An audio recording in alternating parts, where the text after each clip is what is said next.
تم پر سنت فرمائی ہے، یعنی سنت مؤکدہ ہے، یعنی تم رات کو اللہ کے لیے اور اللہ کی رضا کے لیے نماز پڑھو، تراویح پڑھو، اور دن میں بھوکے اور پیاسے رہو اللہ کے لیے بھوکے اور پیاسے رہو۔ اس لیے اللہ تعالیٰ خود فرماتا ہے کہ یہ رمضان میرا مہینہ ہے، اور یہ اتنا مقدس مہینہ ہے کہ اس مہینے میں اللہ رب العالمین نے قرآن مجید کو نازل فرمایا، قرآن مجید کو حضرت محمد رسول اللہ صلی اللہ علیہ وسلم کے اوپر نازل فرمایا۔ قرآن میں خود اللہ فرماتے ہیں اگر یہ قرآن ہم پہاڑوں کے اوپر نازل کر دیتے، لولا انزلنا ھذا القرآن علی جبل لرأیت، تو قرآن پاک کے بوجھ سے اور اس کے ادب سے، اور یہ اتنا اونچا کلام ہے، اگر اس کو ہم پہاڑوں کے اوپر نازل کر دیتے تو پہاڑ ریزہ ریزہ ہو جاتا۔ یہ بڑا مقدس قرآن مجید ہے جس کو اللہ نے تم پر رمضان کے مہینے میں اتارا ہے۔ رمضان کے مہینے میں اللہ رب العالمین نے اس قرآن پاک کو نازل کیا ہے۔ اب ہماری ذمہ داری ہے کہ قرآن مجید کو سنیں، تراویح میں کھڑے ہو کر قرآن پاک سنیں۔ ہمارے یہاں رواج ہے کہ یہ چل گیا ہے کہ 1-2 گھنٹے کے لیے ہم قرآن مجید صرف رات میں تراویح سن لیتے ہیں، حالانکہ اللہ کے رسول صلی اللہ علیہ وسلم کے صحابہ سے ثابت ہے کہ وہ رمضان کے مہینے میں دن بھر بھوکا اور پیاسا رہتے تھے، روزہ رکھتے تھے اور رات بھر نمازیں پڑھتے تھے۔ ہمارے یہاں کیا ہوتا ہے کہ 2-3 دن میں قرآن مجید سن لیا، 2-3 پارے جہاں ہوتے وہاں ہم چلے گئے نماز پڑھنے کے لیے، تراویح پڑھنے کے لیے، پھر اس کے بعد ہم چھٹی سمجھتے ہیں۔ ہم سمجھتے ہیں کہ ہم نے تو قرآن مجید پورا سن لیا 2-3 دن میں، 10 دن میں، 15 دن میں، حالانکہ صحابہ کرام رضی اللہ عنہ اجمعین کے یہاں یہ سوچ نہیں تھی۔ ان کی یہ سوچ تھی کہ یہ اللہ کا مقدس مہینہ رمضان کا مہینہ ہے، اس مہینے میں ہم پورا مہینہ اللہ کی عبادت کریں گے۔ زیادہ سے زیادہ وہ ہوتا تھا کہ وہ رات میں اللہ کے لیے نماز پڑھتے تھے، نفلیں پڑھتے تھے، اور ہم نے کیا سمجھ لیا کہ 1-2 گھنٹے کے لیے تراویح پڑھنے کے لیے جاتے ہیں، اور ہم میں سے بہت سے لوگ ہیں جو تراویح پڑھنے کے لیے جاتے ہی نہیں ہیں۔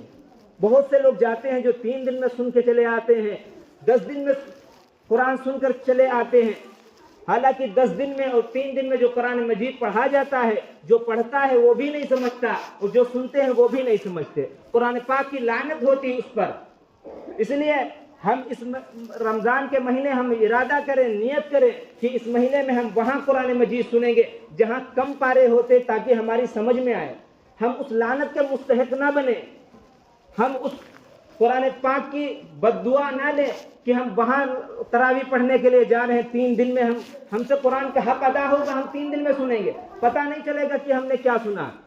اسی وجہ سے آج قرآن مجید کی ہم لوگوں نے اتنی بے حرمتی کی ہے، اسی لیے ہم ذلیل ہیں، رسوا ہیں، جگہ جگہ ہم پریشان کیے جا رہے ہیں۔ ہم نے قرآن مجید کا جو حق تھا وہ ادا نہیں کرتے، نہ ہم روزانہ اور قرآن پاک کی تلاوت کرتے ہیں۔ ایک مہینہ جو آتا ہے رمضان المبارک کا مقدس مہینہ، اس میں ہونا تو یہ چاہیے تھا کہ ہم اس مہینے میں زیادہ سے زیادہ قرآن مجید پڑھتے، اللہ کے لیے عبادت کرتے، روزہ رکھتے، نمازیں پڑھتے، لیکن ہم بھی یہ رمضان کا مہینہ جو آتا ہے غفلت میں گزار دیتے ہیں، کھانے میں، سونے میں اور دکانداری میں، اپنے کام کاج کرنے میں۔ یہ مقدس مہینہ ہمارے ہاتھوں سے نکل جاتا ہے۔ اللہ کے رسول صلی اللہ علیہ وسلم نے فرمایا جس شخص کی زندگی میں رمضان کا مہینہ آئے وہ اپنی بخشش نہ کرا سکے، ایسے شخص پر لعنت ہے۔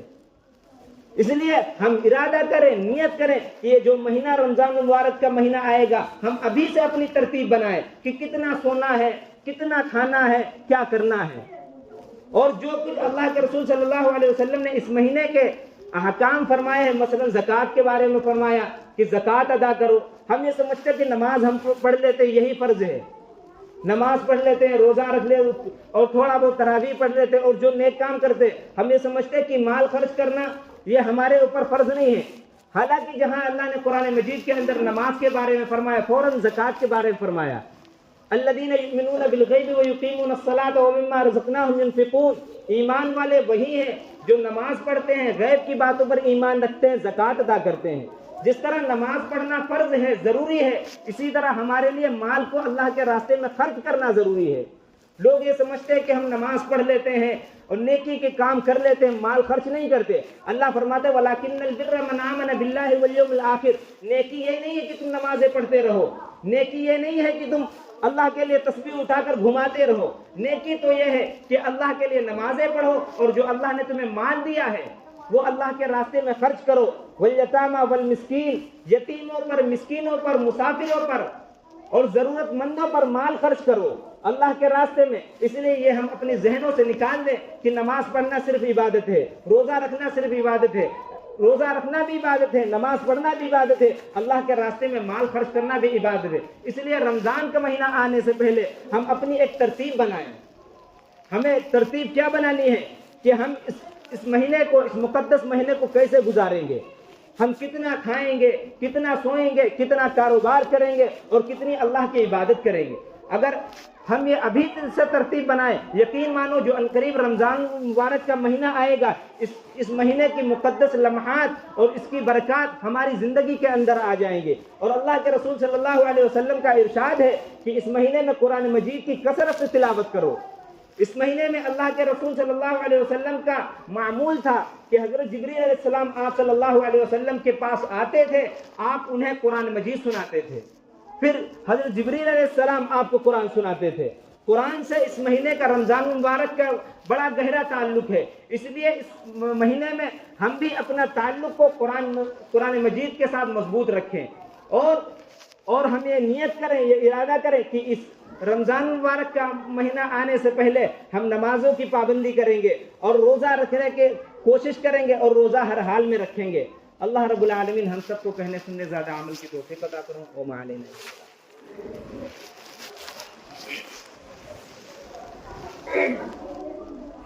اللہ اکبر, اللہ اکبر, اللہ اکبر, اللہ اکبر. اشہد ان لا الہ الا اللہ, اشہد